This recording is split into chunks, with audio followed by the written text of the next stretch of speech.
name's Jerry Jensen, and on behalf of Soul Theater and Evening Star Productions, we're very pleased to have you here for our final performance of William Shakespeare's Comedy of Errors.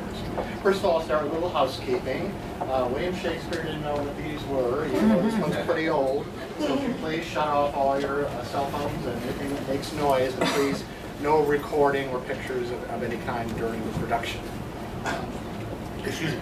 Each act runs about 50 minutes, and there'll be an intermission in between, which time you may use the restrooms. There's two of them back to that curtain will be open. Feel free to enjoy more refreshments and beverages at a refreshment stand. You can bring beverages back in at those things, because they do make memories. Also, out in the lobby, there's a little memory book that we put together where audience members have been making comments about the show, either during intermissions or at the end of the show. And we'd enjoy your comments as well to share with everyone. And also nearby that book is a little piggy bank. We are not-for-profit, and as you can tell, we have very low ticket prices, which don't cover all of the costs of doing shows like this. So if you feel you'd like to make a small donation, the piggy would be very, very happy. Now, our next show for Evening Star Productions is going to play from September 12th through September 28th. It's Frank Gilroy's The Subject Was Roses, which won the Pulitzer Prize for Drama in 1965. It's a very relevant family drama. It hasn't been seen in South Florida for quite some time. So we hope you'll get information on that, and also look at all of the productions that Evening Star is doing.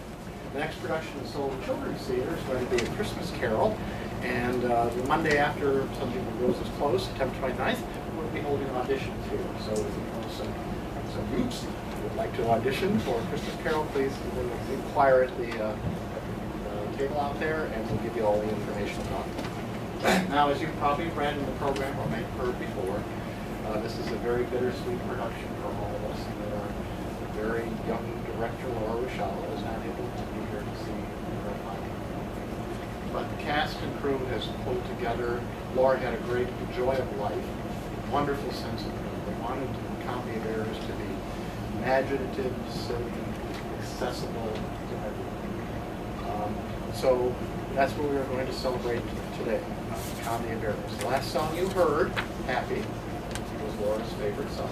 And that's what we're going to be today. Happy. Thank you for coming.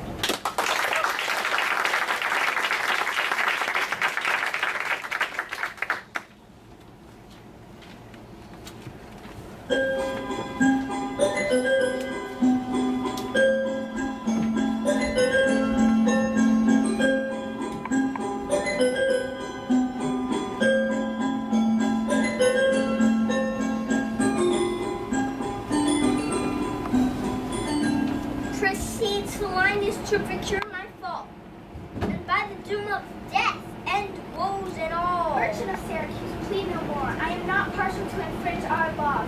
If any Syracusan born come to the of Ephesus, he dies.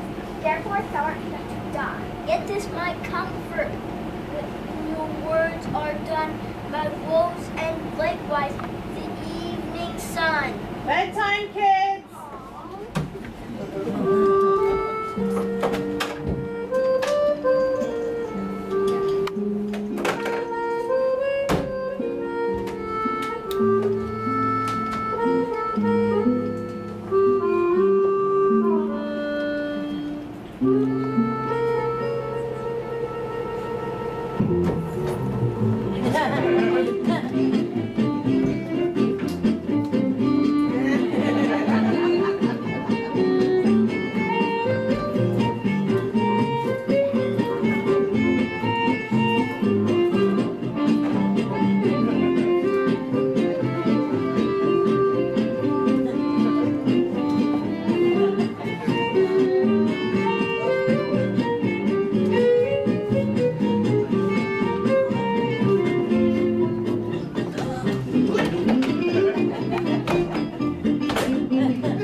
Proceeds Silenus to procure my fall, and by the doom of death end woes and all. Merchant of Syracuse, plead no more. I am not partial to infringe our laws. It hath in solemn sentence been decreed both by the Syracusans and ourselves to admit no traffic to our adverse towns. Name one. If any born at Ephesus be seen at any Syracusan marts and fairs, if any Syracusan born come to the Bay of Ephesus, he dies. His goods confiscated to the Duke's disposed, unless 1,000 marks be levied to quit the penalty and to ransom him.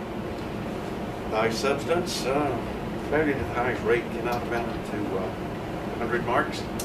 Therefore, by law, thou art condemned to die.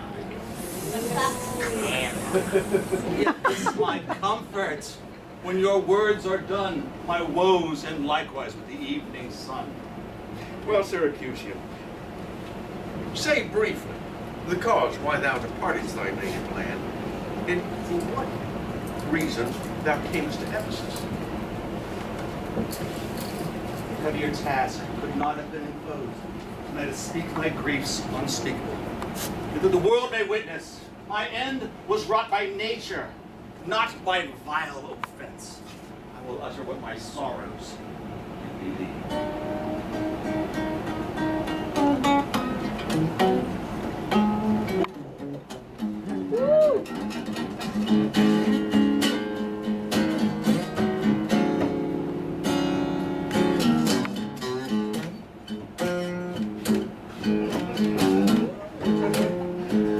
In Syracuse was I born and wed unto a woman. Happy, but for me. With her I lived in joy. Our wealth increased by prosperous wages I often made, which drew me from kind embracements of my spouse, from whom my absence was not 6 months old before herself almost said fainting under the pleasing punishment. Made provision for her following me. Soon and safe, arrived at where I was. There has she not been long, but she became the joyful mother of 2 goodly sons.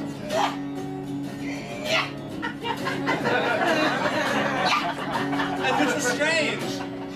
The one so like the other, this could not be distinguished but by name. That very hour, and in the self-same inn, a meaner woman was delivered of such a burden. Male twins, both alike. Those, for their parents were exceeding poor. Mary, I bought and brought up to attend my sons. your problem. My wife, not meanly tell, too proud of 2 such boys, made daily motions for our home return. Unwilling, I agreed. Alas, too soon we came aboard. The league from Epidamnum had we sailed, but longer did we not retain much hope. For what obscured light the heavens did grant did but convey unto our fearful minds a doubtful warrant of immediate death. Which for myself I would have embraced, yet for the incessant weepings of my wife. The incessant weepings of my wife? Weeping for what she saw must come, and the piteous plainings of pretty babes. My wife, more careful for the latter born, had fastened him to a small spare mast. To him one of the other twins was bound, whilst I was like equal of the other. The children thus disposed, my wife and I fastened ourselves at either of the masts, and floating straight, obedient to the stream, was carried towards Corinth, as we thought.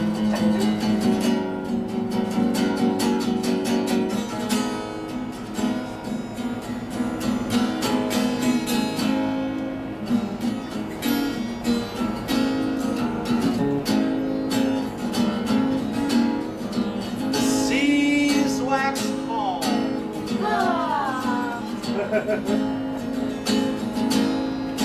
seas waxed calm.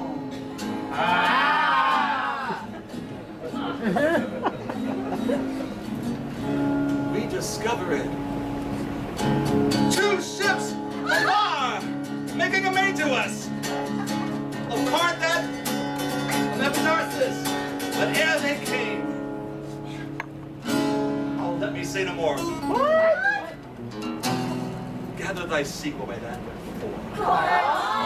Hey, forward, old man. Do not break off so. We may pity, though not pardon. The gods done so. I had not now worthily termed them merciless to us. But ere the ships could meet by twice 5 leagues, we were encountered by a mighty rock! Which being violently blown upon our helpless ship was splintered in the midst.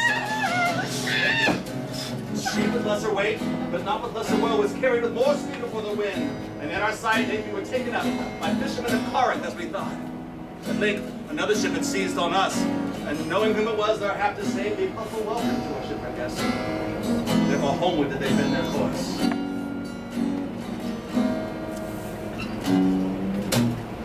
Thus have you heard me, severed from my bliss, that by misfortune,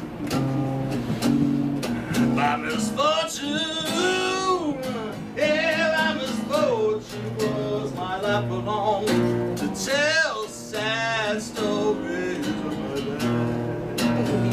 And to tell sad stories of my life. And for the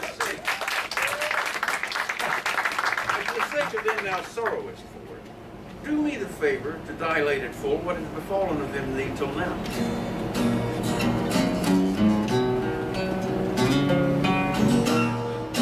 My youngest son, and yet my eldest care, had 18 years, became inquisitive after his brother, and importuned me, that is attendant. So his case was like, reft of his brother, but retained his name. I bear him company in the quest of him.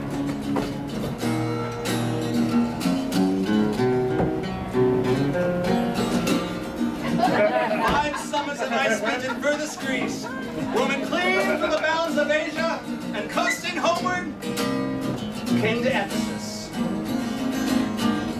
Hopeless to find, yet loath to leave unsought.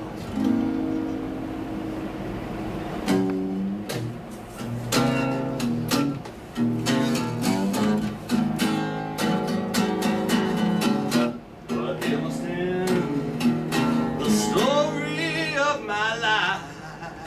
Happy were I, yeah, happy were I. I said happy were I if all my travels could warn me that they lived. If my travels could warn me that they lived.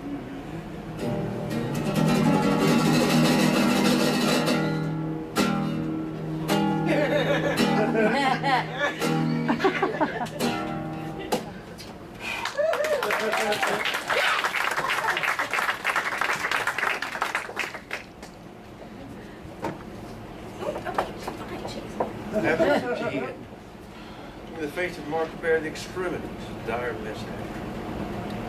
Yet will I favor thee in what I can. Therefore, merchant, I will limit thee this day to seek thy life by beneficial help. Try all the friends thou hast in Ephesus. Beg thou, borrow to make up the sum, and live. If no, then thou art doomed to die. Jailers,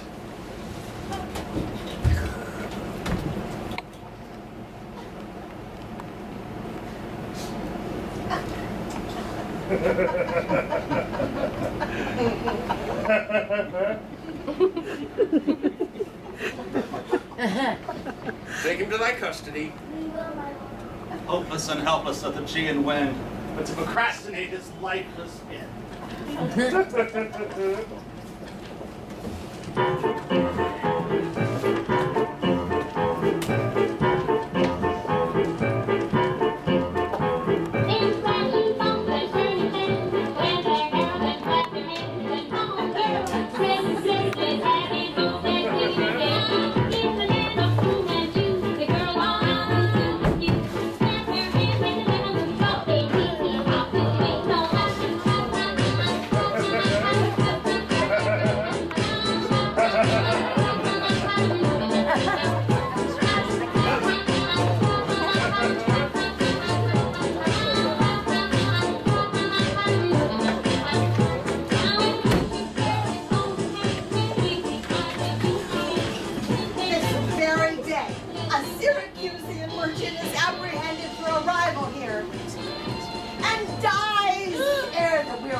tower where we host. And stay there, Dromio, till I come to thee. Within this hour it will be dinner time. Till that I'll view the manners of the town, peruse the traders, gaze upon the buildings, and then return and sleep within mine inn, for with long travel I am stiff and weary. Get thee away. Many a man would take you at your word and go indeed, having so good a mean. You are a trusty villain, sir. And very oft when I am dull with care and melancholy, you lighten my humour with your merry jests. Farewell till then. I'll go lose myself and wander up and down to view the city. Sir, I commend you to your own content. He that commends me to my own content commends me to the thing I cannot get. I to the world am like a drop of water that in the ocean seeks another drop, who, falling there to find his fellow forth, unseen, inquisitive, confounds himself. So I, to find a mother and a brother, in quest of them unhappy, lose myself. Go fetch my husband!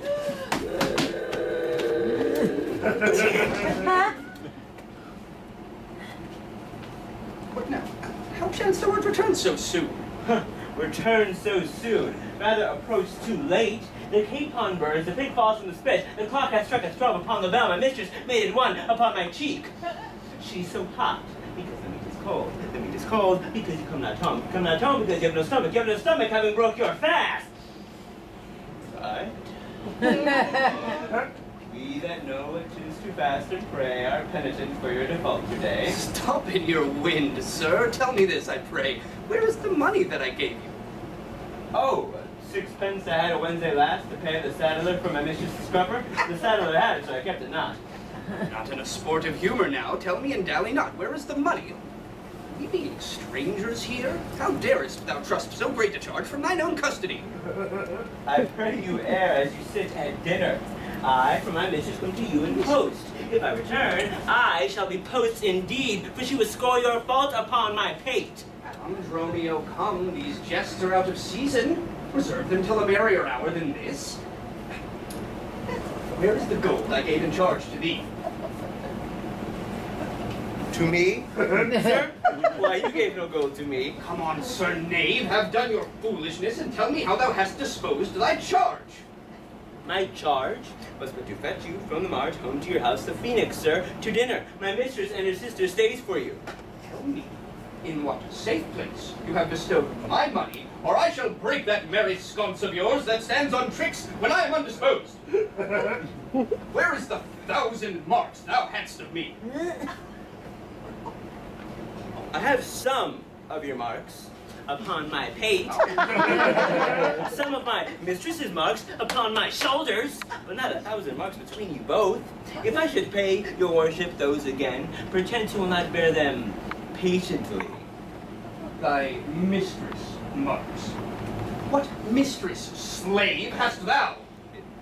Your worship's wife, my mistress who stays at the Phoenix, she that doth fast till you come home to dinner and prays that you hie you home to dinner? What? Wilt thou flout me thus unto the face, being forbid? There, take you that, sir knave. What mean you, sir? For God's sake, hold your hand. Nay, and you will not, sir. I'll take my heels. Upon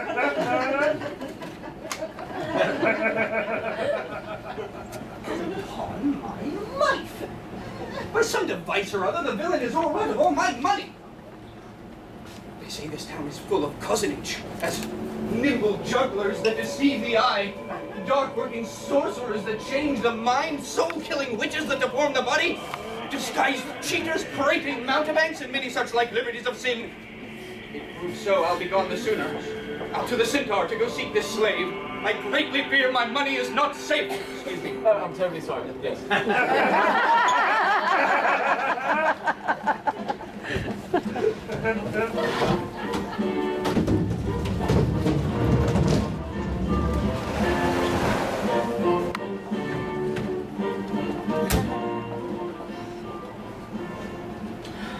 neither my husband nor the slave returned, that in such haste I sent to seek his master.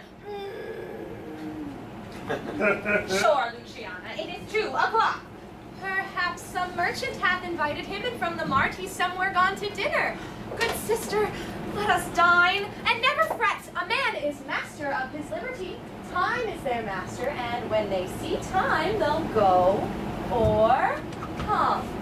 If so, be patient, sister. Why should their liberty than ours be more? Because their business still lies out a door. Look, when I serve him so, he takes it ill. Oh no, he is the bridle of your will. There's none but asses will be bridled so. Why, headstrong liberty is lashed with woe. There's nothing situate under heaven's eye that hath his bound in earth, in sea, in sky. The beasts, the fishes, and the winged foals are their male subjects, and at their controls, men, more divine, masters of all these, lords of the wide world and the wild watery seas, endued with intellectual sense and souls of more preeminence than fish and foals, are masters to their females and their lords. Then let your will attend on their accords. This servitude makes you to keep unwed. Nothing but troubles of the marriage bed. Were you wedded, you would bear some sway.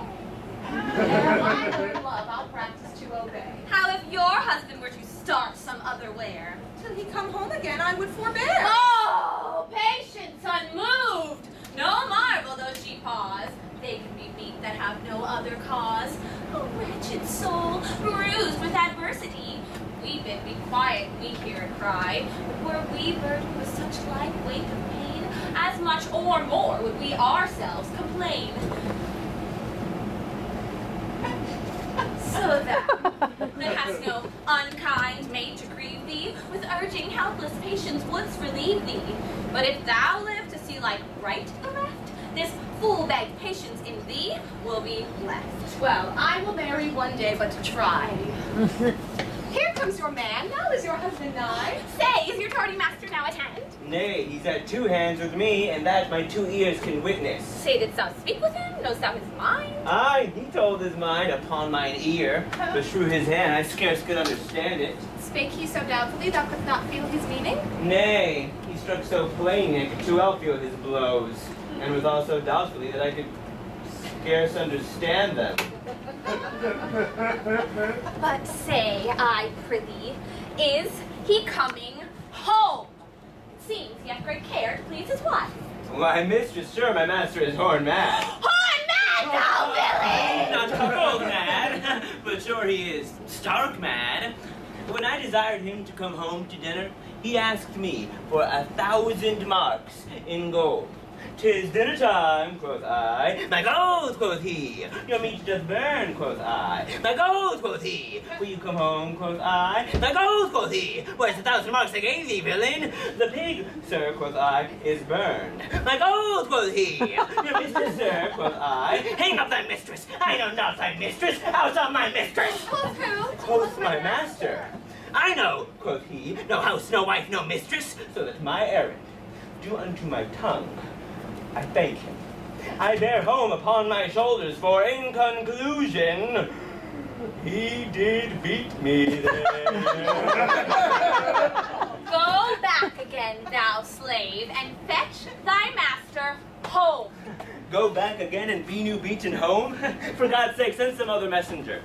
Go back, or I will break thy pate across. And he will bless that cross with other beating. Between you, I shall have a holy head. Hence, prating peasant, fetch thy master home.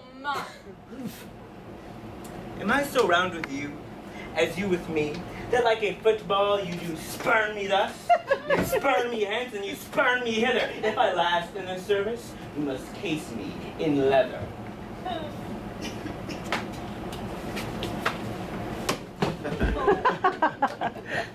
Fie, how impatience loreth in your face. His company must do his minions grace, whilst I at home strive for a merry look. Hath homely age the alluring beauty took from my poor cheek? Then he hath wasted it. Are my discourses dull? Barren my wit? Voluble and sharp discourse be marred, unkindness blunts it more than marble hard. Do their gay vestments his affections bait? That's not my fault. He is master of my state. What ruins are in me that can be found by him, not ruined? That he is the ground of my defeatures. My decaying fair, a sunny look would soon repair. But too unruly, dear, he breaks the pail and feeds from home. Poor I am, but he's stale. Self-harming jealousy, fly, beat it hence. Unfeeling fools can with such wrongs dispense. I know his eye doth homage otherwhere, or else will let it but he would be here. Sister, you know he promised me a chain. With that alone he would detain, so he would keep fair quarter with his bed? I see the jewel, best enamored, lose his beauty. Since that, my beauty cannot please his eye, I'll weep what's left away. Everything die. How many fond fools serve mad jealousy?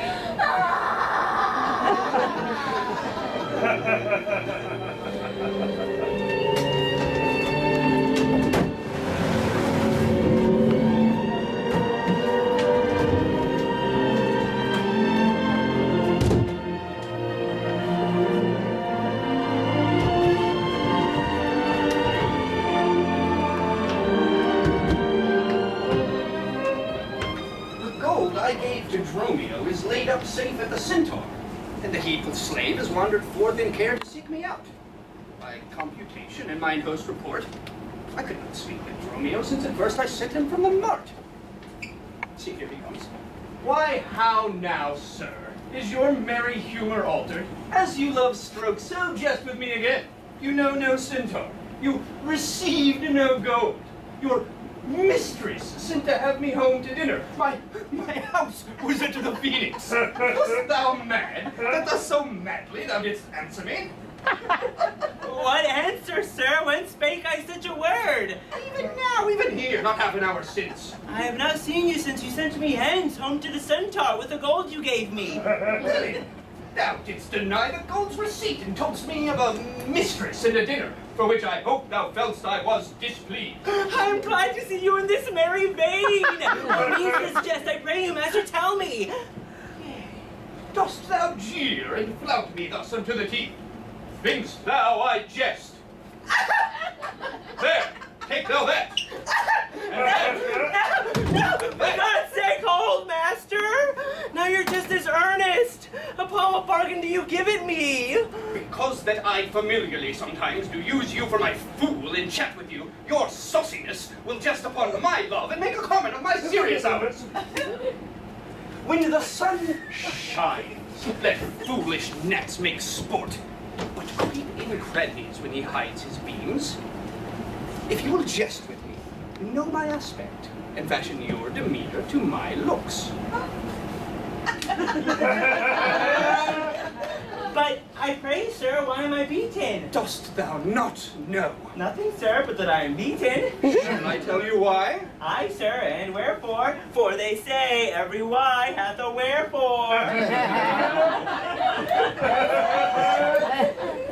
Why first, for flouting me, and then wherefore, for urging it the second time to me.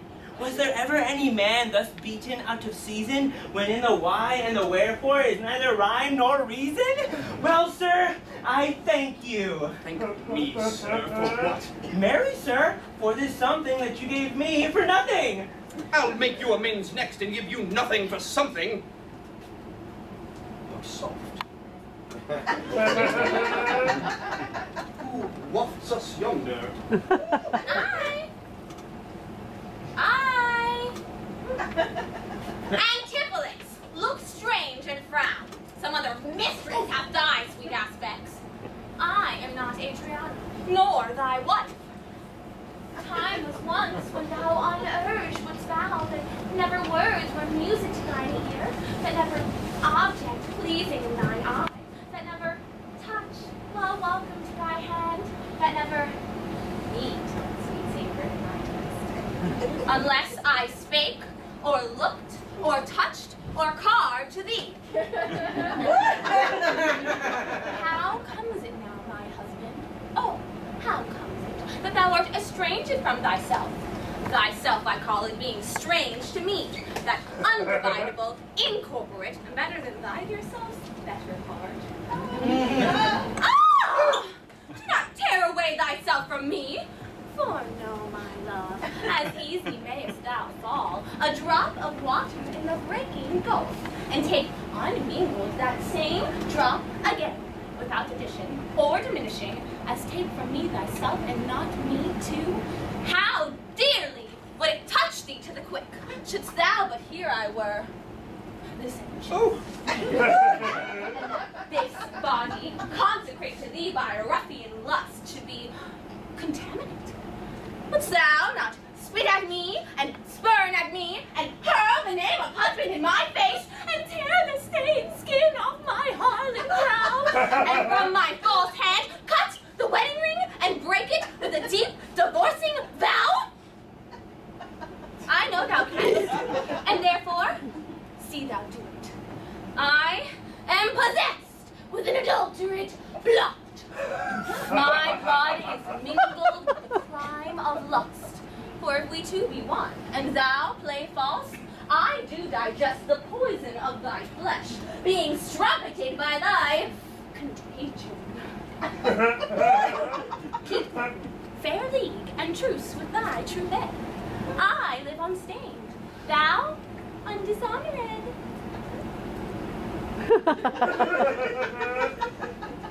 Lead you to me? I know you not. Fine, brother. How the world has changed with you. When were you wont to use my sister thus? She sent for you by Dromio home to dinner. By Dromio! By me! By thee! And this thou didst report from him that he did buffet thee, and in his blows denied my house for his, me for his wife. Did you converse, sir, with this gentlewoman? What is the course and drift of your compact? I, sir?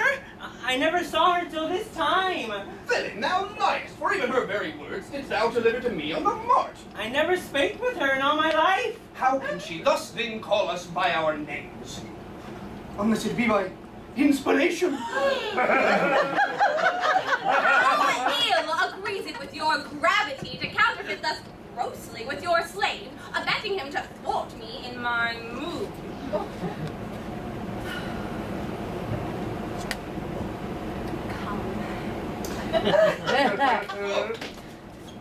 I will fasten on this sleeve of mine. Thou art an L, my husband, and I a vine. To me she speaks. She moves me for her theme. But was I married to her in my dream? Or sleep I now and think I see all this? What errors drive our eyes and ears amiss? Until I know this sure uncertainty, I'll entertain the overt fallacy. Dromio, go bid the servants spread for dinner.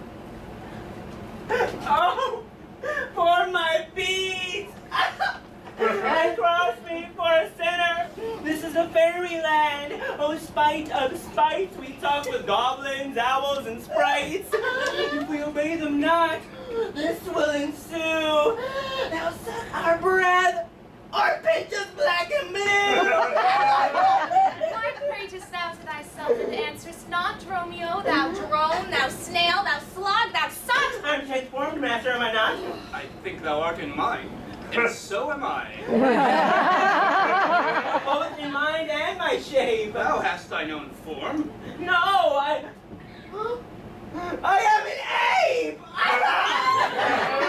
Thou art changed to odd, 'tis true, and ass. 'Tis true, she rides me and I long for grass. Dinner. Dromio, keep the gate. Husband, I'll dine above with you today. Sirrah, if any ask you for your master, say he dines forth and let no creature enter. Come, sister. Dromio, play the porter well. Am I in earth, in heaven, or in hell? Sleeping or waking, mad or well advised? Known unto these and to myself disguised?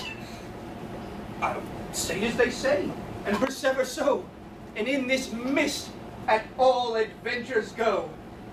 Master, shall I be porter at the gate? Aye, and let none enter, lest I break your gate. Come, Antipholus, we dine too late.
My wife is shrewish when I keep not hours. Tell her that I lingered with you at your shop to see the making of a corsenet, and that tomorrow you'll bring it home. But here's a villain that would face me down, that he meet me on the mart, and that I beat him there, and that I did charge him with 1,000 marks in gold. And that I did deny my wife and house. Thou, drunken thou, what didst thou mean by this? Say what you will, but I know what I know. That you beat me at the march, I have your head to show. If the skin were parchment and the blows you gave were ink, your own handwriting would tell you what I think. I think thou art an ass. Marry, so it doth appear, by the wrongs I suffer and the blows I bear, I should kick, being kicked, and being at that pass, you would keep from my heels, and beware of an ass. You're sad, Signor Balthazar. Pray God our cheer might answer my goodwill and your good welcome, dear. Oh, the dainty's cheap, sir. And you're welcome, dear. But that my gates be mean, take them in good part. Better cheer you may have, but not with better heart. But soft, my door is locked. Go, bid them let us in. Go, get thee from the door. What patches made our porter? My master stays in the street. Let him walk from whence he came, lest he catch cold on his feet. Who talks within there? Oh, open the door. Right, sir, I'll tell you when, and you tell me wherefore.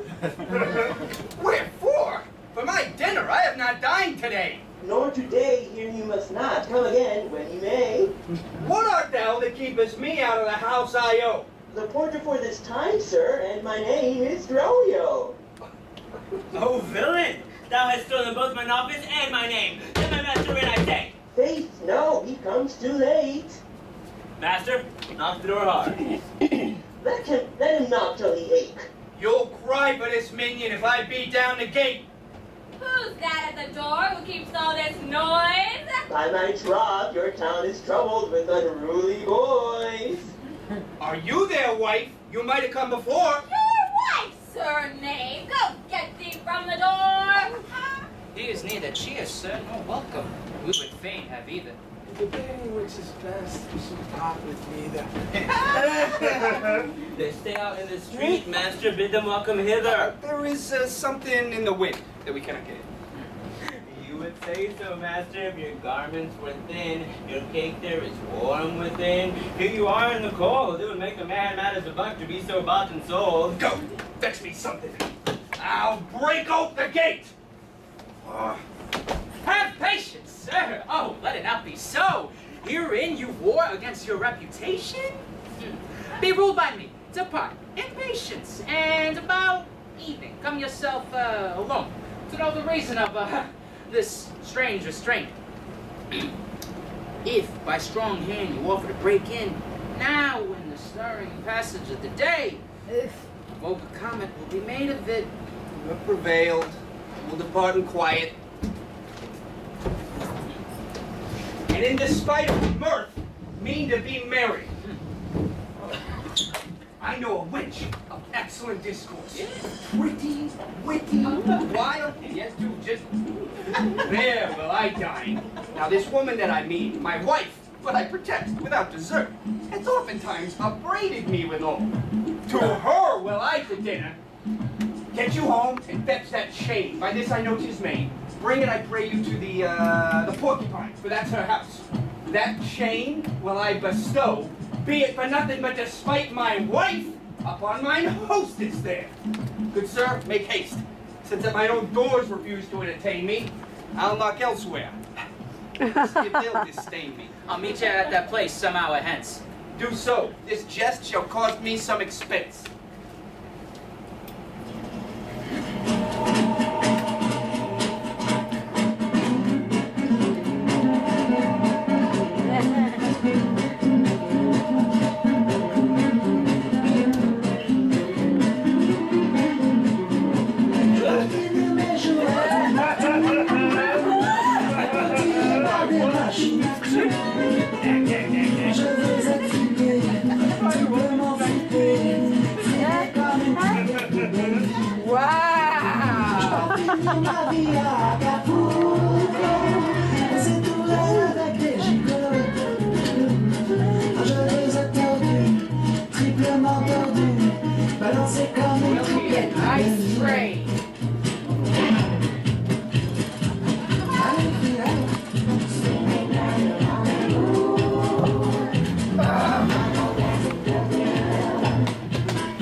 And may it be that you have quite forgot a husband's office? Shall Antipholus, even in the spring of love, thy love springs rot?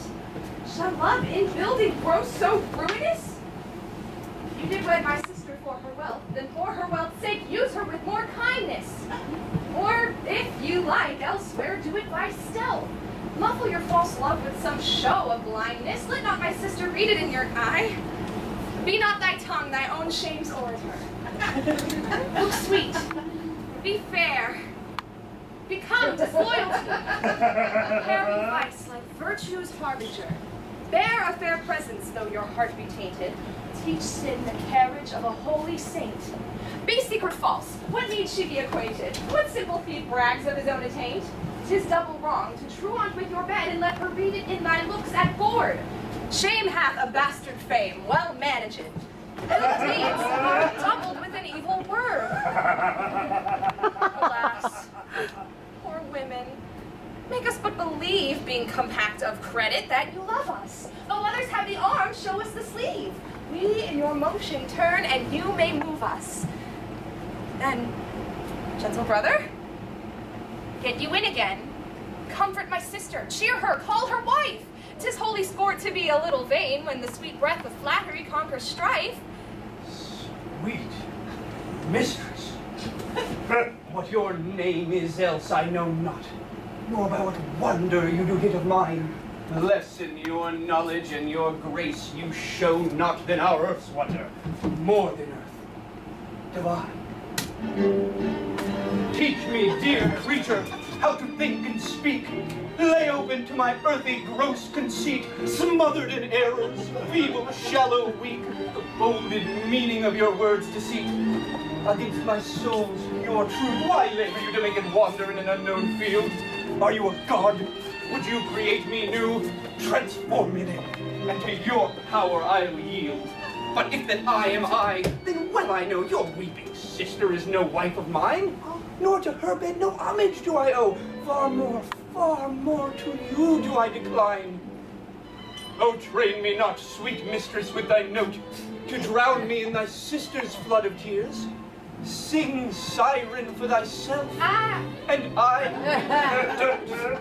Spread o'er the silver waves thy golden hairs, and as a bed I'll take them, and there lie, and in this glorious supposition think he gains by death that hath such means to die. Let love, being right, be drowned if she sink. What? Are you mad that you do reason so? Not mad, but mated, how I do not know. It is a fault that springeth from your eye. For gazing on thy beams, fair thy Gaze where you should, and that will clear your sight. as good to wink, sweet love, is look on night. Why call you me, love? Call my sister so. Thy sister's sister. That's my sister. No, it is thyself, mine own self's better part. Mine eye's clear eye, my dear heart's dearer heart. My food, my fortune, my sweet hope's aim, my soul earth's heaven, and my heaven's claim. All this my sister is, or else should be. Call thyself, sister sweet, for I am thee. Thee will I love, and with thee spend my life. Thou hast no husband yet.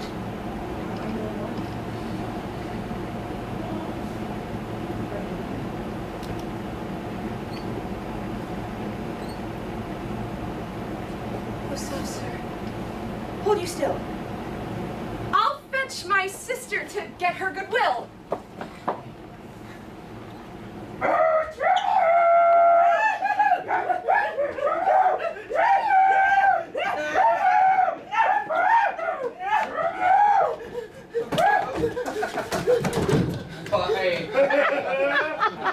Now, Dromio, where runn'st thou so fast? Do you know me, sir? Am I your man? Am I Dromio? Am I myself? Thou art Dromio, thou art my man, thou art thyself. I am an ass! I am a woman's man, and besides myself. Woman's man, and how besides thyself? Marry, sir!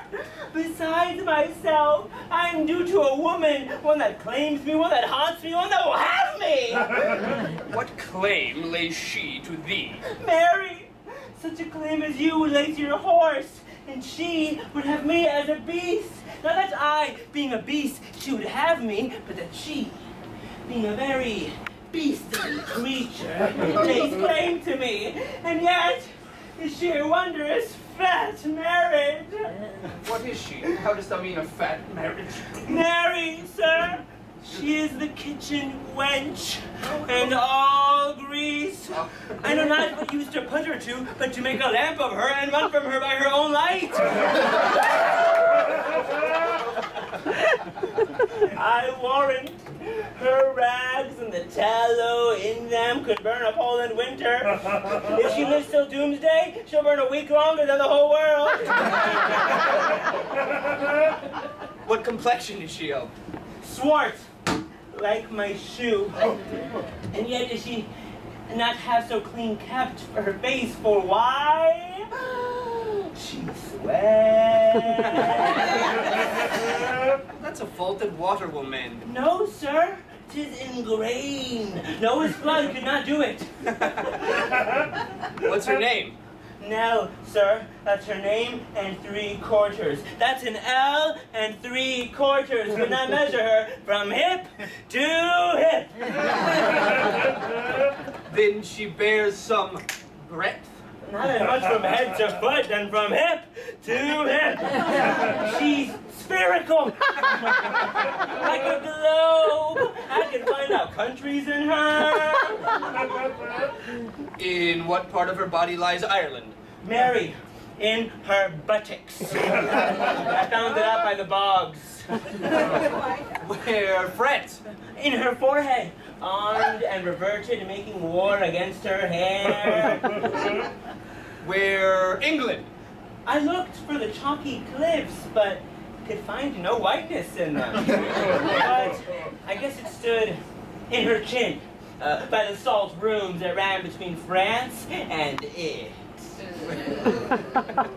Where Spain?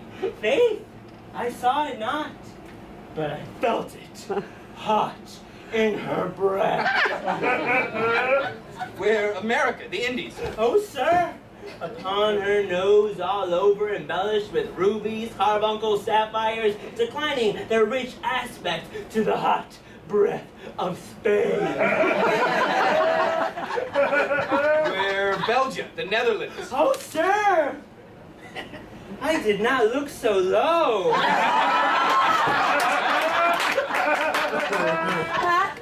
To conclude, this drudge or diviner laid claim to me, called me Dromio, swore I was a short to her, told me what privy marks I had about me, such as the mark of my shoulder, the mole in my neck, the great wart on my left arm, and I, amazed, ran from her as a witch.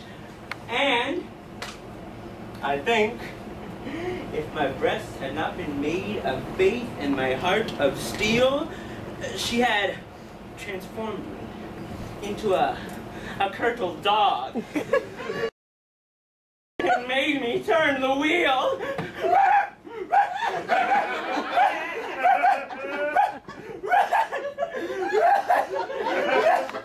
Go. I be presently post to the road, and if the wind blows any way from shore, I will not harbor in this town tonight. If any ship put forth, come to the mart, where I will walk till thou return to me. Everyone knows us, and we know none. It is time, I think, to trudge, pack, and be gone. As a bear man would run for life, so fly I from her that would be my wife.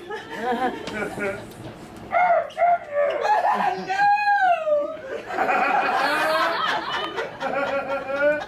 There's none but witches do inhabit here, and therefore 'tis high time that I were hence. She that doth call me husband, even my soul doth for a wife abhor. But her fair sister, such a gentle sovereign grace, of such enchanting presence and discourse, that almost made me traitor to myself. But, lest myself prove guilty to self-wrong, I'll stop mine ears against this mermaid's song.